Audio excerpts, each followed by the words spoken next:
Hey, what's up, y'all? It's Teedra Moses, the Young Lioness, and right now, you're watching my girl, the Drama Queen, on Miss Drama TV.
It's still a part of me, and I'm so fortunate, lady, that you still need a piece of me, and I know that you're waiting. See, I'm only downtown. You know I roll alone, girl. I'm never with the crowd.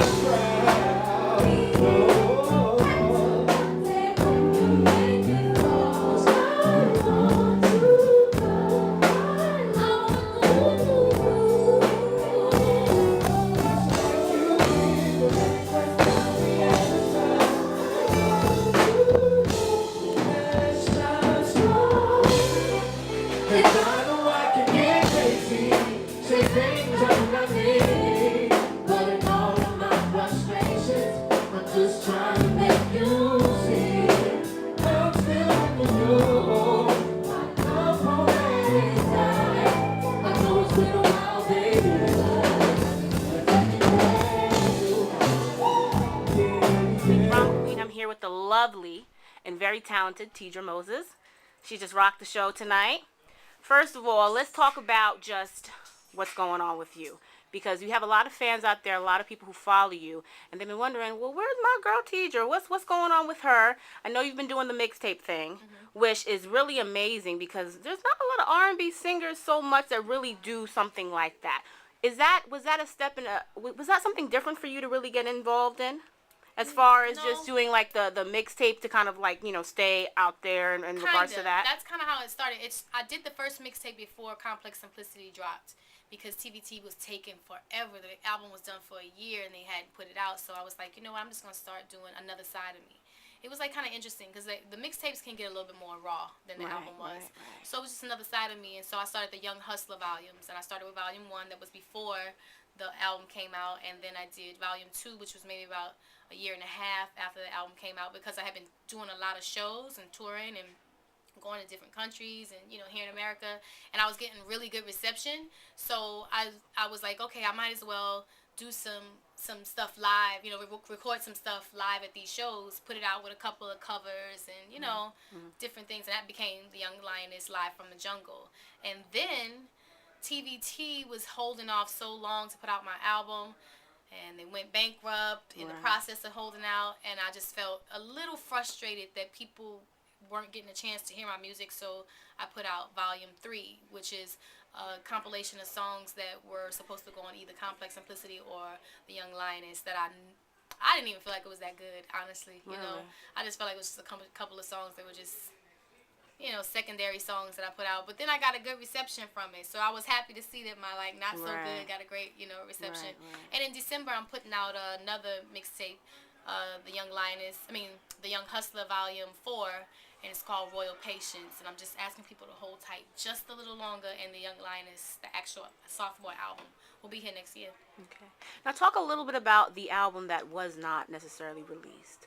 As far as with TVT, what essentially, it just didn't become cohesive. Okay. You know what I mean? Like, I'm not gonna be one of those artists that put out albums because you want it And I don't mean that in any arrogant way. It has to be good. I have to like be able to stand on it. Like, so if people say it's whack, I can say, okay, whatever. I love it. You know, I can't put out something and I'm not 100% comfortable with it, because I have to live with that. Not the label, not the producers. Not it affects me as a person, not just as an artist. You know, I want to be the best at what I'm doing in my own head, even if not in the next person's.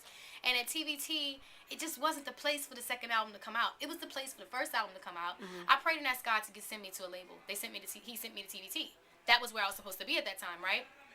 It's not where my second album was supposed to come out. Okay. So it didn't become something cohesive. It didn't reflect. It reflects frustration to me. But from that, there was some really great songs. Really, really great songs that some of them are ending up on the Young Lioness. Okay. Now talk about the Teedra Moses that has kind of not only matured but more so kind of evolved. How have you evolved from these experiences?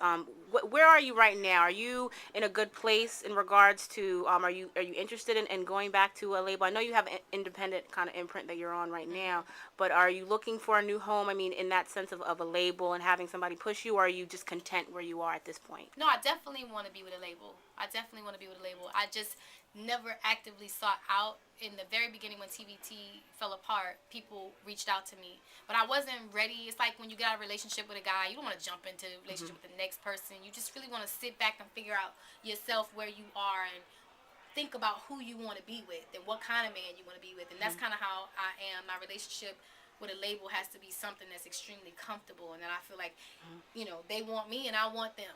You know what I mean? I don't want to be a liability to them, and I don't want them to be a liability to me. It has to be assets coming together, you know, and that's how I feel. So I took some time to just figure out what I was doing, you know, feel confident about what I was doing, and now I'm like so on 10 trillion, like I'm loving myself and what I'm doing so much, so I can bring it to them and say, hey, this is what it is. You fucking with it? You know what I mean? That's basically what it is. You know, if you're not, okay, that's cool too. Your loss. Right. You know, and that's where I'm at now. So my process has just begun with that. So I definitely do want a label, but I want them to take me as I am. And what do you look? What are the qualities that you look for in a label if you had to have it your way? Number one, definitely a label that is appreciative of what I do, and not looking for me to come in and do what someone else is doing. I'd like to believe that I make music that is kind of like, I don't really want to say timeless. That's not what I'm saying. Like, I try to make music that it doesn't matter when it comes out. It doesn't matter when it comes out. It doesn't matter like what year or whatever. It's just like, it's just those songs you're throwing is just good. You know what I mean? It doesn't have a place and time, or, you know what I mean? I want to make those kind of songs. I don't want to have to follow trends. And sometimes they want you to, oh, they're putting this on their voice. Put that on your voice. Oh, they do this kind of tracks. Do that kind of track. And I don't want a label that's going to try to push me in that direction. I want them to come and see me live. I want them to hear all my mixtapes. I want them to hear my former album. You know what I mean? I want them to really get into the experience of Teedra and say, we want her. Right. You know, if they don't, that's cool too. And how do you feel right now? I mean, there's a lot of, I guess you can call them up and coming songstress, such as, you know, as yourself, who has a name for themselves now. Are you excited about anybody in the R&B world right now? Is there any young ladies that you're supportive of that you would co-sign? Oh yeah, for sure, definitely. I love Melanie Fiona. She's dope. She can sing. She's beautiful. I love Janelle Monáe. She's dope. She's beautiful. She can sing. She performs well. I love Jasmine Sullivan. She has an amazing pen and an amazing voice. Let me see who else I can think of as far as a female. I think that's all I can think of right this minute. Okay. You know. And what can we? Oh, you know, Esther Dean. Okay. I like Esther Dean. She's got her own thing. You know, I don't know exactly what they're, you know, I think she's with Zone 4 or something like that, but I like all kinds of music, you know what I mean? And what I like about her is, like, she's doing her own thing. She's got her own sound, and even though it's like kind of urban pop, it's dope. I hope it goes well for her. Okay. And what can we expect? I mean, in the next, I know there's another mixtape coming along. What is the forecast for Teedra Moses, for anybody who is really just avid about, like, okay, I got to hear more of your music. I want to know where you're going to be. I want to know what's next for you. I'll just tell you my goals for the upcoming year. Okay. Definitely to put out the Young Lioness, but as well, like crossing my music with movies. You know, I've had written songs for a lot of people that end up in movies and things like that, but not as much of my own music because Any I own acting? my own publishing. Child, I mean, you got it, girl. So I mean, I act couldn't. a fool every day. That's about all the acting I need to do. All You know, right. I'm not trying to do what I'm not. I'm a singer. You know, I'm a songwriter. I'm a mom. You know, I don't really want to be an actress. Okay. So you're focused on what the. I'm not good. I'm not a good poser. You know, I'm just who I am. Okay. Yeah. Okay. And any other, you know, that you said you talked about the goals and forecasts. Yeah, I just want to, you know, definitely put music out, get my music placed in movies. Like I said, a lot of times I write songs for others, but because of their labels or whatever, they were put in movies. But because I own my own publishing, I don't have a publishing company. No one set out to really put my music in movies, and TVT wasn't really in a position to do that. And I really want to make sure this time, like, I did do some stuff. Some stuff did, you know, like I was in Entourage. I thought that was a big deal because I love that show, you know. But I want to do more stuff like that, and I definitely want to tie myself with certain sponsors that just keep me on the road. I love to perform. I really do. We love to see you perform. Oh, great. And lastly, any advice before we go? Advice? Advice to up and coming singers, anybody who's trying to be the next Teedra Moses if they can be. First thing, don't try to be the next Teedra Moses. That's not a good idea. I think you should definitely, you know, find a couple of people that inspire you, take a bit from them, and make your own thing because, you know, trying to be something else is not so hot. Okay. But hone your skills. Be good at what you do. Trust in God. He'll take you everywhere you need to go, and get your business up because there's people out there that are vultures. All right. Thank you so much.